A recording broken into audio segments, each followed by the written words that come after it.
L'équipe de France qu'on espère championne d'Europe.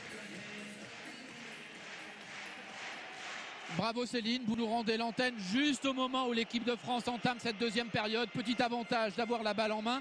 Et ce qui serait bien, c'est de réussir cette première action de deuxième période. Parce que le match n'est pas encore tout à fait fini. Outre les 30 minutes qui restent, il faut asseoir sa supériorité à tout moment. Ouais, il faut tout de suite appuyer là où ça fait mal. Et marquer, ça serait repartir un petit peu comme en première période. Oh là là là là là, c'est superbe! Ah non, non, non. Oh là, il revient à son plus haut niveau. On dirait qu'il a 20 ans. Air France, Narcisse. Il a 20 ans, Air France. Regardez-le. Regardez-le comment il monte quand les autres sont au sol. Il est incroyable, ce Daniel Narcisse. Et on disait, il est moins bon qu'avant.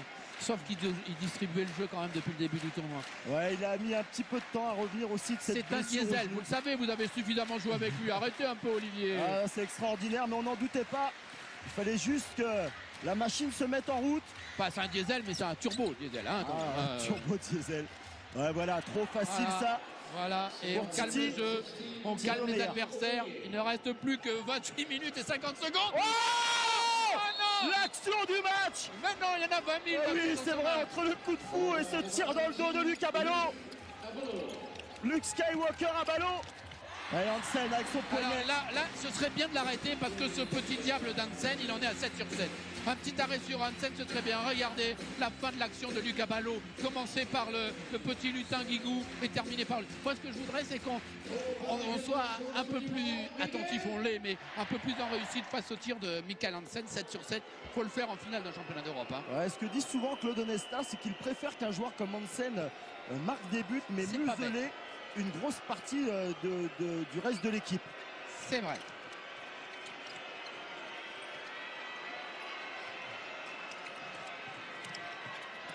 Valentin Porte avec maintenant, regardez Cédric Sorando, j'allais vous l'annoncer, il y aura un jet de 7 mètres, il est superbe, superbe. On l'a senti venir parce que depuis le début de la deuxième période, l'équipe de France a adopté une autre tactique offensive, on va en parler au fur et à mesure. Hein. Ouais, là, Cédric Sorando qui se met au service du collectif, hein, comme l'a fait Nicolas Karabatic sur des matchs précédents.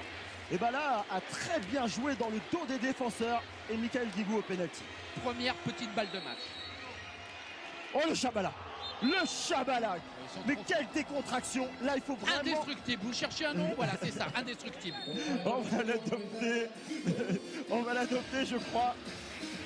Ah, c'est extraordinaire, c'est bien, ils sont repartis.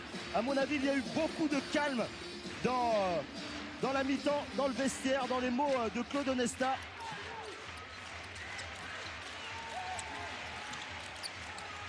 Voilà, les courses avec toujours au moins un défenseur français sur le paletot, hein, c'est pénible. Hein. Ouais, il faut vraiment tenir ses joueurs dans le jeu sans ballon.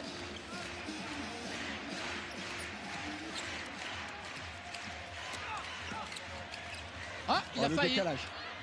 Il avait failli, il a tenté l'interception Cédric Sorando et tout simplement parce qu'il s'est coupé les ongles ce matin, hein, c'est tout. Hein. Ils sont revenus quand même avec des meilleures intentions collectives, les Danois.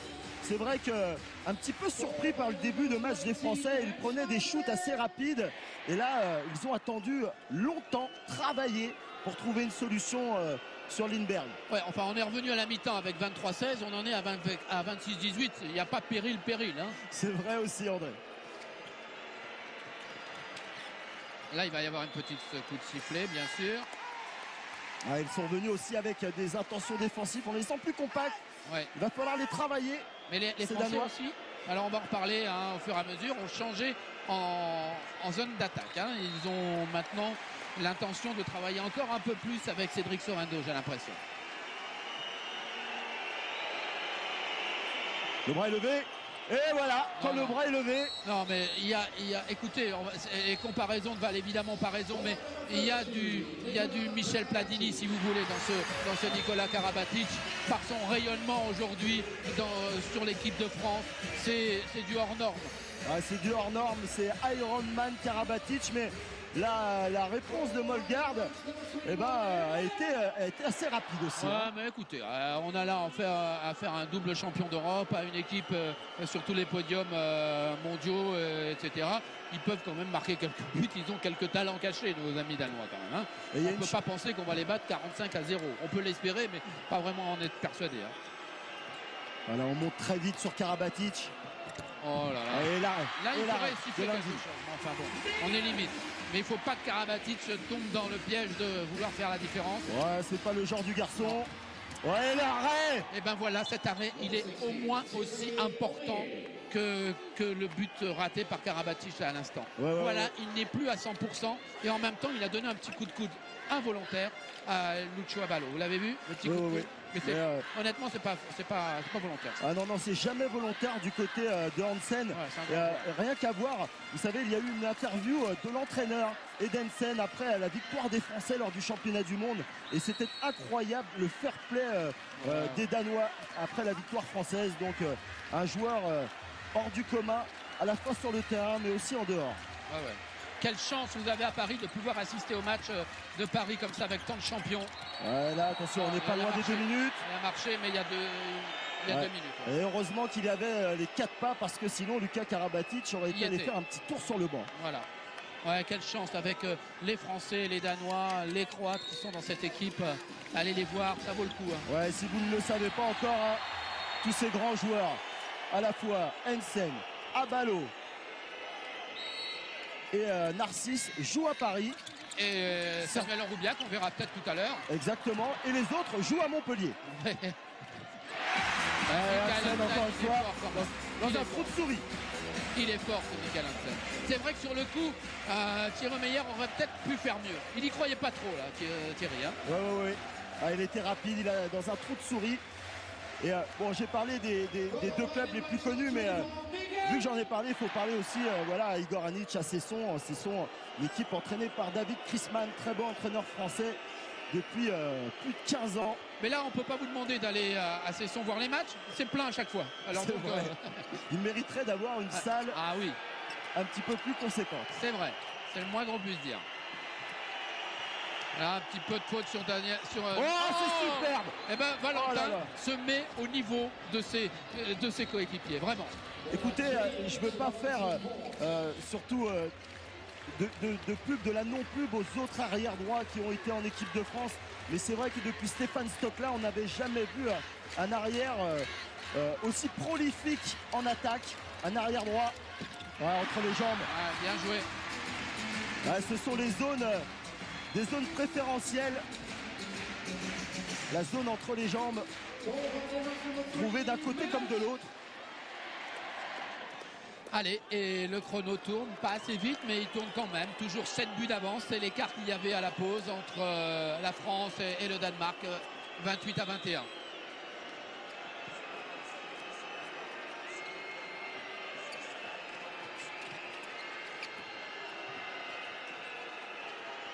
Michael Guigou, Nicolas Karabatic, Cédric Sorendo avec un bon bloc.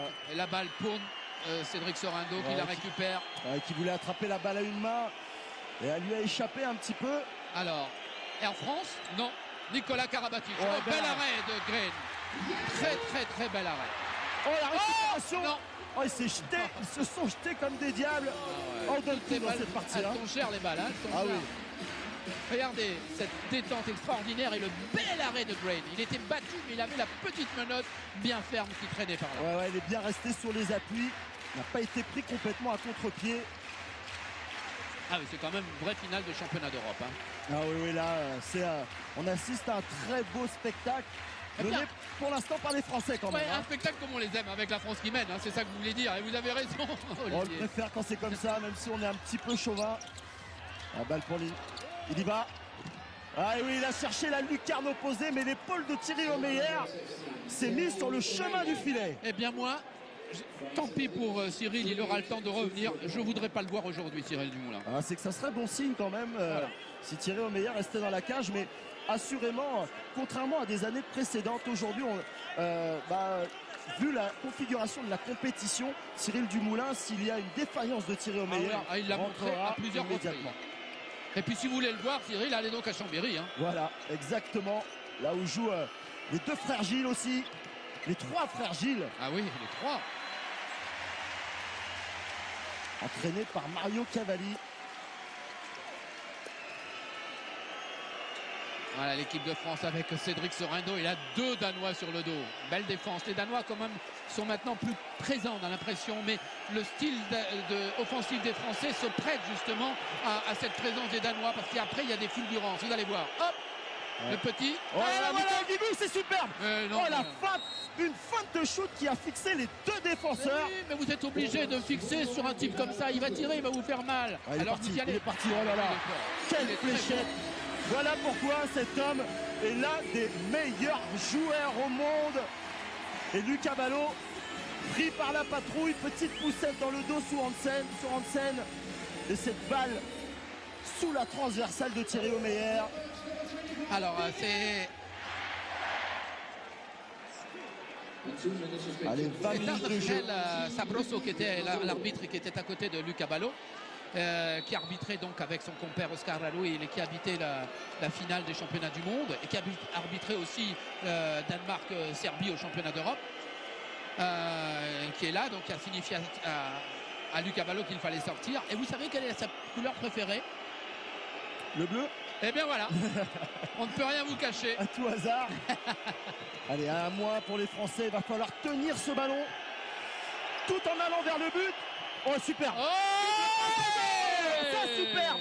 Oh, le jeu fantastique des Français. À 1 de moins, la balle qui brûle les doigts, qui circule. Michael Guigou en est à 8 sur 9, 89% de réussite. Oh, la passe sautée pour Lindberg. Ah, ça passe. Ah, là, il n'y a pas grand-chose à faire. Ah, de plus, ils font jamais beaucoup d'erreurs lorsqu'ils sont en supériorité numérique, les Danois. Mais en tout cas, on va vers une marque fleuve. 30 à 23 et il reste encore 20 minutes dans ce match. Ouais, 2 équipes portées sur l'offensif. Voilà, pour les spectateurs et les téléspectateurs, il y a de quoi se régaler parce qu'on voit des actions merveilleuses à chaque fois. Il y a une stat aussi. Attention parce que Michael Hansen. Green, encore une fois, sa petite main droite me paraît assez bonne. Et Michael Hansen est déjà à 9 sur 10 dans cette partie. Ouais. Mais bon, les Français ne sont pas en reste. 7 sur 9 pour Valentin Porte. 8 sur 9 pour Michael Guigou. Et Thierry Omeyer qui calme l'hémorragie. Voilà, ça calme, ça calme. 20 secondes encore de supériorité numérique pour les Danois. Et Thierry Omeyer, voilà. Le sait qu'il était important cet arrêt. Pour ne pas donner trop de confiance aux Danois quand même. Mais quel mental ce Thierry Omeyer. Normalement, il ne peut pas jouer. Il faut être clair. Aujourd'hui, il ne peut pas jouer. Honnêtement, c'est un survivant. Il revient de loin. On se posait même la question à son âge s'il pourrait retrouver son meilleur niveau avec autant d'arrêts. Alors, vous savez ce qu'il nous a dit? Eh bien, moi, je peux continuer à jouer. Et il a tenté la roucoulette. Et pour pas que je joue, il va falloir qu'on me jette de l'équipe de France. Et il disait ça en regardant Claude Onesta. C'est clair que si vous voulez le voir partir, il va falloir le jeter. Ouais, bon, on va pas le jeter tout de suite, si vous voulez bien.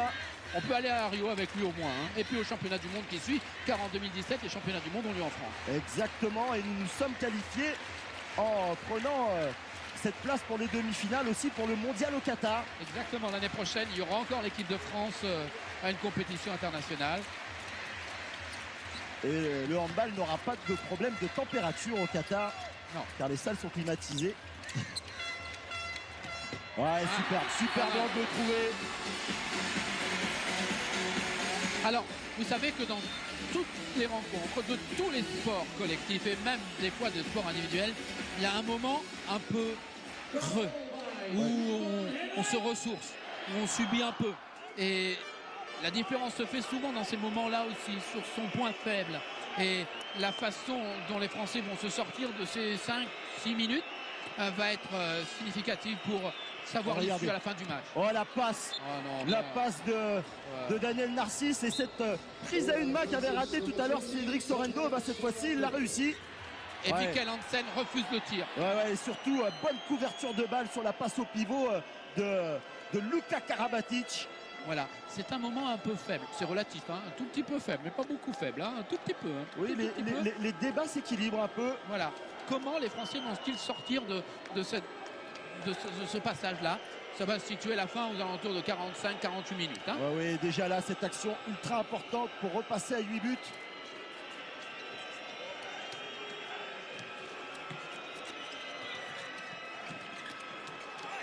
Vous avez vu qu'on garde la balle un peu plus longtemps, que Guillaume Joly est là, puisque Lucas Ballot avait éprouvé le besoin de sortir. On n'est pas loin de la faute sur Nikola Karabatic. Mais il faut dire qu'il se donne. Hein. Nikola Karabatic. Regardez-le. On est limite, une belle défense, mais on est à la limite là quand il va bloquer le bras. Ouais, il y a un truc à noter, c'est que les Français ont effectué très peu de changements. On a vu Guillaume Joly rentrer à la place de Lucas Ballot, mais ont effectué très peu de changements depuis le début de cette finale. Et là, la préparation est importante. Hein. Le préparateur Alain Quintalet a fait un travail superbe. Et lorsqu'on voit Lucas Ballot et Daniel Narcisse revenir au plus haut niveau, eh ben, c'est aussi un travail d'équipe. Ah, super! Notre petit Michael Hansen de poche, mais pas moins fort. Hein. Michael Guigou, c'est tout simplement pareil, 9 sur 10. 9 sur 10 au shoot. Comme Michael Hansen. Ouais, des chiffres qui comptent. Mais on en était persuadés. Voilà, temps mort demandé par le Danemark. On savait que Mika Guigou serait là, serait présent. Il fait un championnat du monde, championnat d'Europe, mais il est aussi fort que c'est un championnat du monde et même des Jeux Olympiques. Tiens. Parfait. Enfin, c'est une grande conduite. Mais c'est normal que vous parliez de championnat du monde, parce qu'au handball, le championnat d'Europe est la compétition la plus compliquée, parce que toutes les meilleures équipes sont regroupées. Pas d'équipe d'Asie, pas d'équipe d'Afrique, pas d'équipe d'Amérique du Sud, seulement le haut du panier. Oui, quand vous vous rendez compte, vous avez parlé des meilleurs joueurs au monde qui se trouvent tous en Bundesliga, au championnat Allemagne. L'Allemagne n'était pas représentée à ces championnats d'Europe. Elle a été éliminée. Ce n'est pas évident pour un pays de ce niveau-là de se qualifier pour les championnats d'Europe. Et même, ça va être compliqué. Vous allez nous parler à un moment au prochain temps mort du tirage du championnat du monde de qualification. Et l'Allemagne n'est pas sûre non plus d'y participer. Non, parce qu'elle va jouer son match de qualification contre la Pologne. Et de la même façon, la Slovénie. Hop, pardon, on va écouter Claude.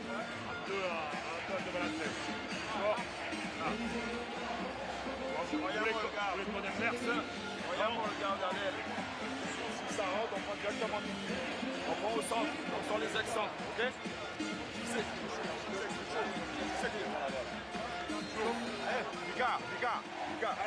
Je n'ai pas très bien entendu ce que disait Claude. Mais en tout cas, on a apprécié les ralentis qui sont ça, c'est de la bagarre. Hein. Magnifiques. Ah, on entend un peu mieux maintenant, mais bon, c'est trop tard. Et oui, c'est vrai que maintenant, il ne reste plus qu'un quart d'heure à jouer. Le chronomètre est devenu français et le poteau aussi. Non, il n'y a rien. Il a essayé d'aller chercher le penalty. Et là, regardez, les Français vont conserver la balle. Voilà, Daniel Narcisse demande calme, les gars. Quel métier. C'est lui le maestro. Quel calme lors des temps morts. Allez, 14 minutes et 30 secondes encore à tenir et plus 8 pour la France, 32-24. Et à chaque but mis par les Français maintenant, on se rapproche de l'issue. Il passe, Valentin Porte, il s'arrache. Incroyable. Oh là là là là, sur Michael Hansen, c'est intelligent d'aller jouer sur Michael Hansen qui est incroyable en attaque, mais qui a cette petite faiblesse en défense. Oh la fermeture. Que c'est bien fermé par Valentin Porte. Double action positive de Valentin Porte, le Toulousain, qui a donné son corps à la science là. Ouais. À la science d'ailleurs, c'est Pierre-Sébastien, Patrick Sébastien, c'est l'autre. C'est Pierre-Sébastien. C'est notre médecin qui a fait des prodiges lui aussi. Rendez compte le coup de Cédric Sorendo et 2 jours après, Cédric avec l'œil fermé jouait quand même. Oui. Regardez-le, Pierre-Sébastien. D'ailleurs, c'était une des grosses inquiétudes en début de compétition. Perdre le pivot titulaire, défenseur de l'équipe de France, aurait été très problématique. Et là, il y a eu un super boulot fait par le staff de l'équipe de France pour ramener Cédric Sorendo sur le terrain. Cela étant, avec Igor Anić, on peut voyager. C'est vrai. Avec Luka Karabatic, on peut le voir aussi des deux côtés du terrain. Parce que c'est un excellent joueur. Et là, les gens de Aix peuvent aller le voir une fois tous les 15 jours. Oui, c'est vrai. C'est vrai. On avait au début de cette compétition des doutes. Ils vont repartir avec des certitudes, les Français.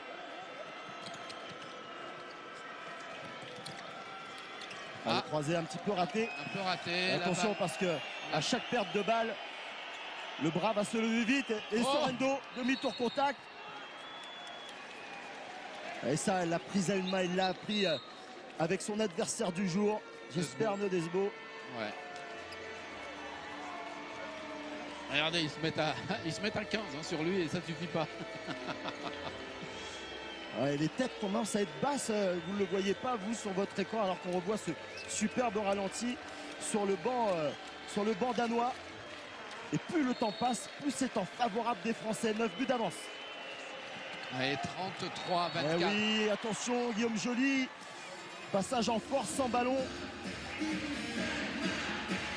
Il faut rester sur Michael Hansen. Le Encore contre. une défense. Et regardez, c'est déjà parti. Nicolas Karabatic en contre-attaque. Il a fait le contre, il fait la contre-attaque. Super. L'arrêt déterminant. Ah ouais, bon. Il n'a pas bougé, il attendait le shoot au-dessus de la tête. Oh, la passera pas cette barre des 10 buts. Et c'est pas grave.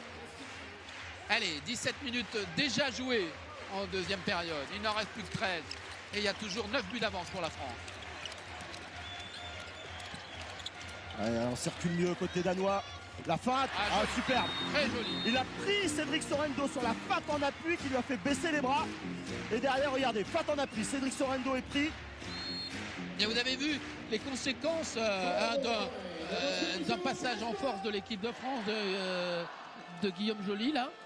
Et ça s'est enchaîné. C'est difficile de revenir sans arrêt dans un match. Oui, mais l'important est de contrôler, comme je me répète souvent, ce match. Voilà. Lucas Ballot, Valentin avec Nicolas Karabatic. Interception, c'est un peu trop simple. Il faut aller vers le but, Valentin. Lindberg, qui était à 2 doigts de perdre ce ballon. Vous savez qu'on a des solutions en équipe de France, même si Valentin fait un gros match. Par moment, Claude Onesta, dans ces cas-là, fait rentrer monsieur à tout faire dans l'équipe de France, un certain Jérôme Fernandez. Oui, c'est ça. Hein.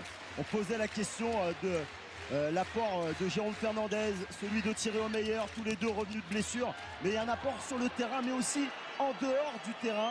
Et ce sont des joueurs qui se mettent au service du collectif, même si Jérôme Fernandez est tout simplement le meilleur buteur de tous les temps de l'équipe de France. Exact. Il est capable de rester sur le banc. D'ailleurs, il a déjà enlevé son maillot et d'attendre son tour. Oui, parce qu'il sait qu'il peut rentrer meneur de jeu, il peut remplacer Daniel, il peut jouer à gauche, qui est normalement son poste de prédilection à la place de Nico, et il peut jouer à droite. Ça passe à côté. Non, regardez bien ce qu'il va y avoir. Il y aura penalty et 2 minutes. Daniel Narcisse qui a encore fait son spécial. Ouais. C'est incroyable. Mais ça va trop vite. Je veux voir ce ralenti parce qu'on se régale. Ça va trop vite. Regardez ça. Hop, alors on voit la fin, on voit pas tout, mais là il le pousse évidemment, ces 2 minutes. Regardez la détermination.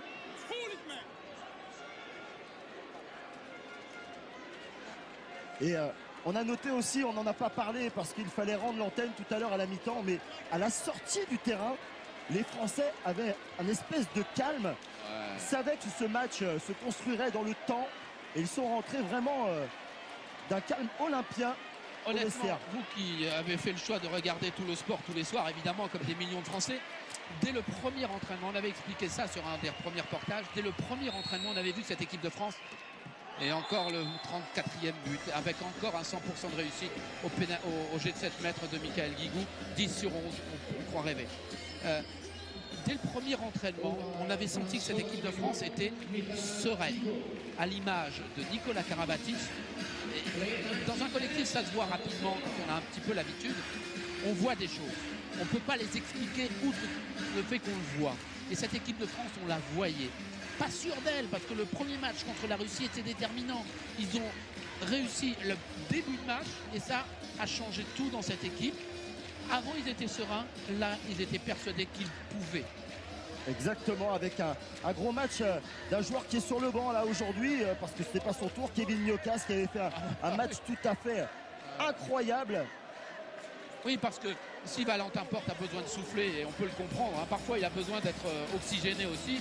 Il y a Jérôme Fernandez qui peut rentrer, qui peut rentrer partout. Mais il y a aussi Kevin Niokas qui peut rentrer et marquer 15 buts en 2 minutes. Hein. Oui, Kevin Niokas qui a besoin aussi, parce qu'il est un excellent buteur, mais de prendre de l'expérience, car il lui arrive quelquefois de perdre quelques ballons. Et sur un match aussi important contre les Danois, eh ben, c'est une erreur qu'il ne faut pas commettre. Oh, superbe défense de Karabatic. Et de Cédric Sorando encore. Et là, c'est Luka qui dirige tout son monde. Ouais, c'est bien. Il a 2 heures d'ancienneté en équipe de France en compétition et il dirige tout le monde. C'est pas beau ça? Ouais, aidé, regardez Didier Dinard qui explique qu'il faut se mettre du côté du bras de Michael Hansen. Pas sur le bonhomme, mais sur le bras. Et c'est ce que fait d'ailleurs Luka. Tout simplement. Quelle écoute, malgré 15 000 spectateurs. Et il ne peut pas tirer Michael Hansen. Là, il va pouvoir. Et le compte de Nicolas Karabatic, l'interception. Et Narcisse. regardez pour le Guigou, pour Narcisse. Et le but. Et bien là, écoutez, je ne veux pas vendre, mais quand même, je vends un tout petit peu pour vous dire qu'à plus 10 à 10 minutes de la fin, c'est plutôt bien parti.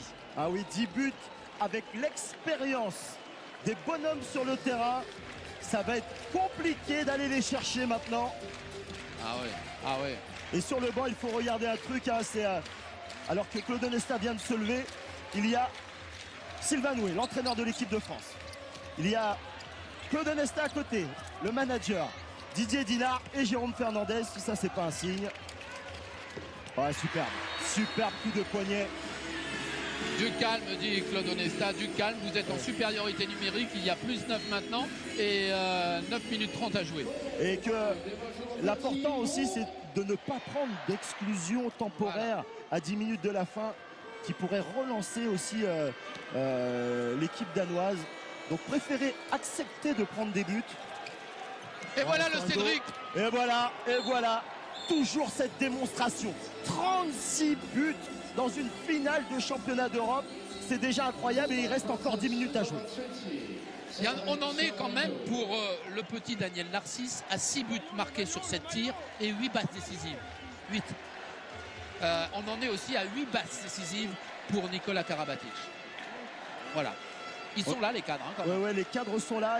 Et les autres aussi. Et on a vu que tout le monde, pour marquer 36 buts au Danemark, cette équipe chez elle, il faut que tout le monde soit au diapason. Et seul Cédric Sorendo n'avait pas marqué en première mi-temps, lui qui se mettait au service du collectif.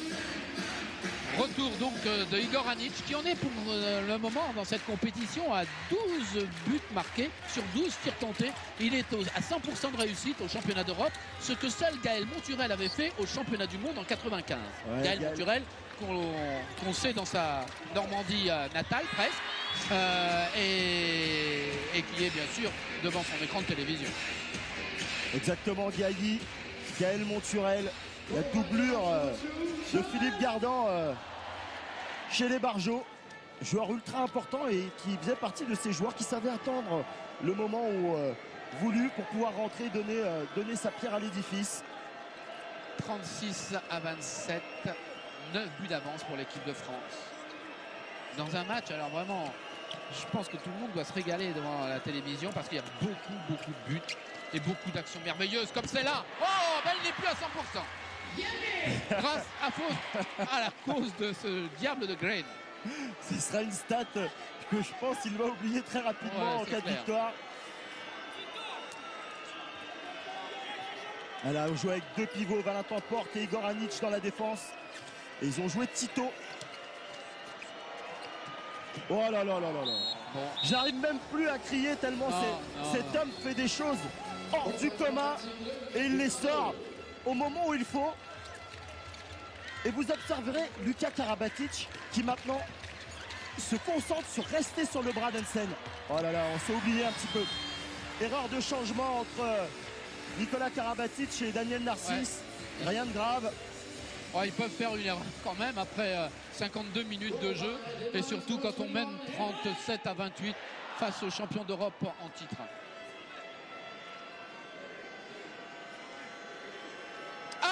Et là, c'est un beau petit signe de Claude Onesta. Vous ne le voyez pas. Thierry Omeyer quitte le terrain et est remplacé par Cyril Dumoulin.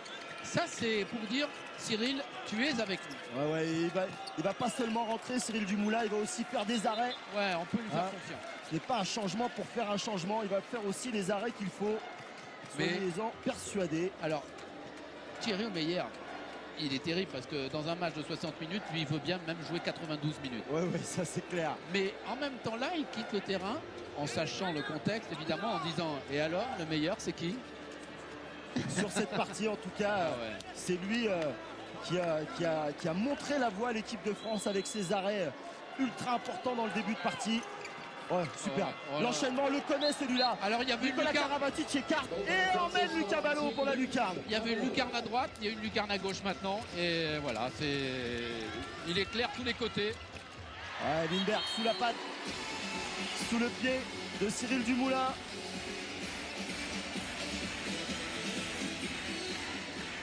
À 29. Alors, voir autant de buts dans un match de hand, c'est courant en Bundesliga et pas en championnat d'Europe. Et voilà, nouveau changement. Mika Guigou laisse sa place à Samuel Roubia. Alors, vous savez que je suis un fan de Mika Guigou. Je pense que ça s'entend. Mais vous allez voir ce que Samuel Roubia est capable de faire. L'année dernière, j'ai considéré moi que c'était sans doute le meilleur joueur, le plus constant en tout cas de Paris Saint-Germain. Ouais, très bon joueur Samuel Roubia. Et encore Valentin Port. Ah, ce petit me plaît énormément. Petit qui en une compétition devient grand. Ouais. Vous savez, il me rappelle, pas tout à fait le même style, l'entrée de Guéric Kervadec en équipe de France lors des championnats du monde 95. Pareil, on lui souhaite de faire le même genre de carrière. Ouais, pas au même poste. Non, pas au même poste, pas au même gabarit non plus. Parce que le menhir, Guéric Kervadec, 50 de pointure en chaussures, 2 mètres tout rond, 115 kilos. Allez, il faut contrôler cette partie encore, les petits Français. Ouais, voilà, le petit Cyril Dumoulin, il y est, il a fait son arrêt déjà. Et ce qu'il faut noter, c'est que ce n'est pas le map-up time comme en NBA quand on fait rentrer Samuel Roubia et Cyril Dumoulin. C'est-à-dire qu'à chaque poste, il y a des joueurs les meilleurs et on se tape déjà dans la main côté français parce qu'on sait que 10 buts au bout de 5 minutes et Kevin Nyocas et Jérôme Fernandez. Et vous allez voir, le jeu ne va pas en pâtir. Et il reste 5 minutes et on a 10 buts d'avance. On peut dire que c'est bien parti. Oui, on peut le dire. Oh, la passe de Kevin Nyocas pour Sorrento qui rate le shoot. Allez, il faut défendre. Il faut défendre pour empêcher la contre-attaque rapide. Voilà, c'est fait. 4 minutes 30 à jouer. Ah voilà, j'espère Nodeswo, l'un des meilleurs pivots au monde. Oui, parce qu'il a un gabarit, pas de pivot, mais d'arrière. Ouais, mais qu'on n'a pas beaucoup vu dans cette partie, étrangement. Le Paris, on parlait de 2 grands coachs.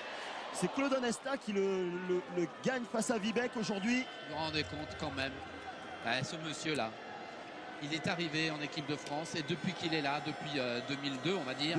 2001. Ouais, 2001, après le championnat du monde, il en est à 7 finales disputées par la France et on peut le dire 7 victoires. Allez, pour replier les Français, là, quand même, obliger quand même ces Danois à courir, à mettre du temps pour pouvoir mettre des buts. C'est difficile de rentrer à 4 dans une partie, certes gagnée, mais quand même, on n'a pas dans le même rythme. On a dépensé beaucoup d'énergie aussi sur la touche à voir tellement c'était beau, prenant, etc. ce match-là. C'est difficile de se mettre tout de suite au rythme. Ouais, n'empêche que le repli défensif, le terrain n'est pas en pente. Il ne faut pas courir que dans un sens. Il faut replier. Jérôme Fernandez. Lui, il va conserver la balle. Vous êtes sûr de ça. Si vous voulez avoir des actions rapides, vous en verrez, mais plus tard. Dans un autre match, il est capable de le faire, mais pas maintenant. 3 minutes à jouer. Kevin Nyocas. C'est dommage le marché. Mais c'est pas grave. C'est du temps de gagner. Il reste. Voilà. Et regardez les 2 des héros. Lucas Ballot et Thierry Meyer. Quelle aventure pour tous ces bonhommes. Quelle histoire. Il faut aller vers le but. Un Narcisse qui va aller chercher la faute. Voilà. Et là, il va y avoir Air France qui va être sollicité sans doute. Il doit tirer presque tout de suite. Ah non, là. Nyocas. La balle est perdue, c'est normal. Allez, il faut replier. Le repli défensif ne se fait pas trop. La balle perdue. Et voilà l'image de ce match. Voilà, c'est géré tranquillement, 39 à 31, 2 minutes 30 de bonheur pour voir ces joueurs qui vous offrent ces actions-là, parce que le match est fini et les actions-là vous sont offertes avec William Acambray, lui aussi méritait de jouer dans ce match-là. Mais c'est surtout quelle histoire cette équipe de France. Regardez, il y a le match d'un côté Exactement. et les autres qui s'embrassent de l'autre. Car on peut tout dire que à une époque, c'était l'équipe qui dominait le monde, mais ils ont aussi accepté de ne plus dominer, de passer à côté de compétition. Pour revenir aujourd'hui au plus haut niveau. Félicitations messieurs, vous êtes tout simplement extraordinaires. Et puis je dois vous dire aussi qu'il y a une équipe de France junior qui vient de se qualifier pour les championnats d'Europe aussi, avec entraîné par Eric Quintin, lui aussi champion du monde, hein. Il y en a des champions du monde un peu partout. Et dans ces rangs, il y a plusieurs bons joueurs, mais il y a un petit joueur qui s'appelle, il est fils de son père. Il n'y a pas un J dans son nom de famille. Voilà, je crois Georges Jackson. Hein. Et voilà, Kevin Nyokas, Nyokas. C'est bien, il marque cette finale de son empreinte. Lui qui aurait dû intégrer cette équipe de France depuis très longtemps. Il a eu beaucoup de pépins au dernier moment à chaque fois. Hein. Un talon d'Achille, puis l'autre talon d'Achille. Lui aussi, on pensait qu'il ne reviendrait jamais à la compétition. Et regardez, c'est beau, il est là. Le public se lève aussi pour remercier son équipe qui a remporté tous ses matchs, sauf celui-là, et pour féliciter aussi l'équipe de France. Ouais, voilà, une équipe, un pays, un esprit de gentleman. Évidemment, rien à voir avec le mondial croate où on vous l'a dit tout à l'heure, c'était une vraie guerre.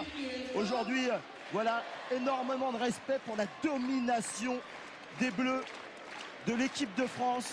Et Cédric Sorendo sort, remplacé par Luka Karabatic devant. Et ça, c'est bien que Luka Karabatic fasse les 30 dernières secondes en position de pivot offensif. Oui, parce que Dinard n'attaquait pas beaucoup, mais Luka Karabatic a aussi le deuxième but. Voilà. Encore la démonstration de notre équipe de France. 15 secondes à jouer. Indestructible. Rappelez-vous bien de ce mot-là, indestructible. Oh, mais quelle joie. Et on voit Didier Dinard sur le banc. Qui, cette compétition pour la première fois, il n'y participe pas, mais c'est comme s'il était sur le terrain heureux avec ses potes.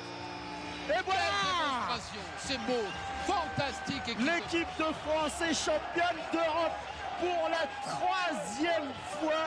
C'est énorme, André. Ah ouais, énorme. 7 finales disputées par ces hommes-là. 7 finales, 7 victoires. Personne n'a fait aussi bien. Jamais, jamais, jamais. Allez, et vous ne le voyez pas, mais la poignée de main entre Vivek et Onesta. Vivek qui dit d'une tête sur le côté, il n'y avait rien à faire face à vous aujourd'hui. Et regardez, il va serrer la main sportivement aux arbitres aussi. Cette équipe de France, Luka Karabatic, Valentin Porte, Kevin Nyokas, Cyril Dumoulin, pour leur première compétition, repartent avec un titre. Et on n'oublie pas dans les tribunes, André, Vincent Gérard, Kevin Mahé. Et voilà. Quentin Mahé, pourquoi Quentin Mahé. Kevin Nyokas.